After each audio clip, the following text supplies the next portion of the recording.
A peace and blessings to you. Once again, my name is Jere B. I am the EntreMusician, and so are you. I want to thank you for the responses that I got from the first video that I threw up in this series. That one I called the most important video that I've ever made, so we might as well call this the second most important. I did get a lot of great responses, and I really am very appreciative of them and to you for them. In fact, there was one response that I got from a great friend of mine. I gave an example about one musician that I know of who lost 4 streams of income, through this pandemic at just like one time, just absolutely wiped out. And so this brother texted me and said, yo man, I don't know who you were talking about, but that's my story from head to toe. In fact, he lost 5 streams of income because in addition to what he did have with other musicians that he worked with and toured with and whatnot, he also had his own band. So that band, of course, is out of work. So that's 5 streams of income. I did ask him to come on and let me, interview him so he can tell his story. But it is his story, and, it's his right to refuse or not. He hasn't gotten back to me, so we'll find out. But I think, that's a good, lesson to learn in that we are in this situation, and it seems as if there is no way out. But there's a way out, and that's why I'm kind of raising my voice a little bit. Now, it's funny because I did get a complaint, if I can call it that. I got a little shade on a particular Facebook group that I belong to, and the gentleman said, yo man, quit complaining and quit your crying, like, I'm a whiny baby or something like that. And I kind of chuckled at it, and I asked him, I said, are you making an assumption, or are you did you watch the video? Because believe me, I am not an alarmist. I'm not, I think I have my eyes wide open. Now, an alarmist would be like, yo, we should boycott so-and-so, we don't have to take this anymore. We need to protest, we need to shut that service down or whatnot. I'm not about any of that. Okay. I'm about ownership. I'm about thinking of ways that we can do this better. And we have a moment in history where I truly believe that as EntreMusicians, we can absolutely, positively change the game if we do it right. I have a question to ask. I mean, I feel like almost like I'm a Noah, the biblical figure Noah in the Old Testament. And Noah's like, yo, it's going to rain. Like, he's building his boat. And Katz is like, nah, this dude is crazy. And he's like, yo, it's going to rain. You might as well jump on the boat. You might as well put your own tool belt on and let's build this boat together because, hey, we have just entered into something we've never been into before, a worldwide situation that just shot down everything, just stopped everything. Well, almost everything. And it's a question I have for you. Are you making money? Are you making money? It's a serious question. Now, people out there, businesses, services, people who are thinking, companies who've been at this game for a while are making money. Are you making money? Amazon is making money. Think they ain't? Liquor stores are making money. Fast food giants are making money. Are you making money? Netflix is making money. Now, are you binge watching old episodes of The Twilight Zone? Or are you planning on what you are going to do in order to make money? That's a great question. I mean, even if you're streaming your performances, just like everybody, we talked about this a couple days ago, everybody is streaming their performances, right? But what is making you stand out from the next guy and the next lady and the next artist and the next band who are in their basements, in their garages, and they are streaming their performances. Are you doing something different to stand out? Are you actually engaging with the people who are visiting your page? Are you acquiring information that's going to turn them into a faithful follower of your music? Or are you just going, yo, man, we got to do something. We got to keep the music going. That's what I'm seeing. But I'm asking some legitimate questions. What are you doing to truly engage, to change the game so that once we're out of this, whenever that is, that you can be that much further ahead than you are now?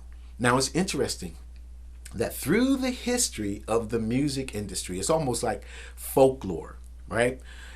Through the history of the music industry, everybody has made money but the musician, but the artist, but the songwriter, right? Everybody has benefited and set the rules for the musician, but the musician, right? In the days of the record labels, record companies, they set the rules. They made the money, right? The publisher, the publishing company made the money. They owned the copyright, not the songwriter. The songwriter wrote the song. The publisher copyrighted it and controlled the copyright for I want to say 75 years after the songwriter's death. That's true. Right? Okay. I'm going to go down a rabbit trail, but I'm not. I'm going to come back to ground zero. The thing about it is when the industry changed, then what happened? iTunes, right? iTunes came up selling the downloads. They set the price for the download. Right? They did that. They set the price for it. And then, we had to play the game with them. And then when they took out the downloads and they said, now, yo, we're going to streaming. The streaming services set the rules. And then they took even more money from the artist. And then they sold us books saying, well, this is how you get more streams. And this is how you get on the major playlists. All this stuff that we got to kind of figure out while they keep changing the goalpost and keep taking more money from us. Do I sound like an alarmist or what? Tell me in the comments below. Yo, man, you're nuts. No, I'm just saying, yo, it's raining out here. I think we need to secure this boat. I liken the streaming companies to car manufacturers. And car manufacturers know that they need a transmission in order to make the car go. Without a transmission, the car is going to just absolutely sit there. But they figure they're going to pimp the transmission companies, right? They're going to pimp them and they're going to make the transmission companies think that it's such a wonderful thing that that is installed in that car that they're going to sell their soul. And boy, does that not sound like musicians who just, yo, this is, I'm on Spotify, I'm on whatever, and I'm not, hating on Spotify, whatever the streaming company is, but I'm on here and, we've been streamed 100,000 times, but you ain't brought home nothing that you absolutely own. It's like the old adage, which says, he who pays the piper gets to name the tune. You've heard that before? He who pays the piper gets to name the tune. Yo, I'm paying for it, so you got to jump and dance and play what I tell you to play because I'm paying the piper. In this regard, these streaming companies are really not paying us, but they're naming the tunes anyway, and we're just running through the hurdles. We're just running through it, Now, I've been asked by some people as this dialogue has ensued, I've been asked, what about the fact that A-list artists, the ones who are at the top of the pyramid, when this whole pandemic thing is over with, they can just pick up, where they left off and just keep it moving. And I said, yeah, that's true. But I also said no. And I'll tell you why. I answered in both ways, yes and no. I say yes because it is common knowledge that those who are of the wealthiest among us, those who are, really successful in what they do, they can lose it. But because they know what it took to get there and what those formulas are, right? Then, yeah, they could lose it and then they will do ABC and put the formula back together, and they'll be right back where they came from. So absolutely yes. Okay. But then I also say no, because we've never been here before. We've never been in a place where it's been a worldwide shutdown. So they can continue to move the goalposts. Where I am in Ohio, they said, yo, May 1st, everything is going to be back on point, and we're going to begin the process of opening things up. And then as we got closer to May 1st, they said, yo, May 29th, right? Now, who's to say that the time we get to like May 17th, I'm filming this on Monday, May 4th, but when they say, by the time we get to the 17th or the 18th, who's going to say that they won't say, well, we're going to extend it to June 15th or something like that, right? So again, my whole point of coming to you with this is that we need, wherever you are on the totem pole, wherever you are in the hierarchy of the music industry, we need a moratorium. We need a real conversation about the ownership of our work, of our music. While we're in this pause, we're all here at the red light together, but when the light turns green, what are we going to do? And if you, my friend, are sitting in the same place, if you are operating by the same rules that you were before this whole thing hit, then you are not thinking properly. I'm just saying that to you in love from my heart. I'm not hating on you. I'm just saying, don't you think that we should be doing this differently? If you care about the music that you've created, the God-given talent that you have, and somebody is pimping you for it, and they have been pimping you, when's that aha moment? When's that wake-up call that goes, you know what? I need to change course. I need to change direction. I need to do it differently. And once done differently, then that's going to lead to a greater level of success. That's all I'm saying. That's all I'm asking. Now, here I feel is the greatest way that we can begin steering the course, if you want to. And I'm only addressing those who want to. Okay? I have no master scheme or something up my sleeve. I have a plan, okay? But I have no scheme. This is no, something. I think we should start a conversation. It's just that simple. It doesn't have to be complex. It doesn't have to be grandiose. And the easiest way, or the simplest way, I think this can happen, is to begin with a private Facebook group for the time being, placing it on Facebook, creating a group, and then we beginning a dialogue together. Here's some ideas, here's what I think. What do you think? What does she think? Let's go over here. Let's begin pulling from each other, creating a co-op, a think tank, a mastermind group.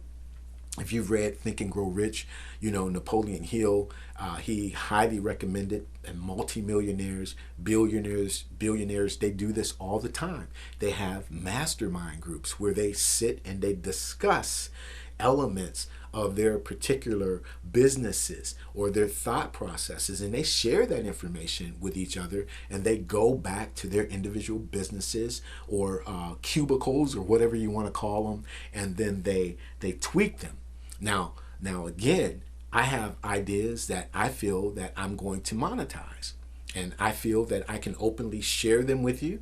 And if they work for you, fine. If they don't work for you, fine. It's almost like we are in sales, if I can paint this picture. You and we're in sales, and we're sitting at this cubicle. You got the little divider between us, and we understand that we are selling a product, okay? And we realize that if we don't sell this product, we don't eat. That's just the bottom line. We got to sell, or it's lights out. So we're selling this product, we're making our calls, we got this call list, and we're going through the list. And I just happened to mention to you, you know what, man, I think that I'm going to sell my car. I've been looking at this other car, and I'm going to get rid of my car, and I'm going to sell it, And you go, hey, I've seen your car. I'm interested in your car. What's wrong with it? Oh, there's nothing wrong with it. It's just da-da-da-da-da. And we agree on a price, and I sell you my car. Now, we just happen to do a business deal while we are in business. You have something, an instrument or something or an idea, and I go, yo, whatever that is, I would like to license that, or I would like to purchase that from you. Then we become, at that point, each other's customers. But we didn't go into the situation with me trying to sell you something or you trying to sell me something. It just happened during the course of what we're doing. It's like iron sharpening. It's like the Bible says, iron sharpens iron. So we're tweaking each other. We're finding out as we're discussing these ideas, what works, what doesn't work, what needs tweaking, what needs turn. Oh, I tried that. That's only going to get you so far. Or you may make some sales with that. Well, what do you think? Well, what if we combine what Sally is doing with what Billy said over here? Yeah, what do y'all think? Boom. And then before you know it, we have something that we can, as EntreMusicians, grow together. We can jump on a video conference call and deepen the conversation. We can take it to where it needs to be. But first it starts with a conversation between you and I. Now, that's what I'm trying to introduce here. Okay, I'm not trying to say, here's the strategy, here's the whole thing here on YouTube, because I only want to begin the process with those who want to begin it with me. No frills, just the juice. Now I'll ask you again, are you making money? Do you absolutely own your work hands down? Are you beholden to the platforms like this? This is YouTube. We don't own this platform. I don't own it. They can take it down like that, right? If they choose to, right? And that's right across the board. Facebook, Twitter, Instagram, Google, whatever. But what do we have and what can we create that we own? It belongs to us, and we can build it, we can set the course of direction, and we can grow it. That's my question. I await your comments. This is my second most important video that I've made. I await your comments. I await your thoughts. I await your ideas. I know that we're going to do this. It's just a matter of time. Peace and blessings to you. My name is Jere B. I am the EntreMusician. So are you. I'll see you next time.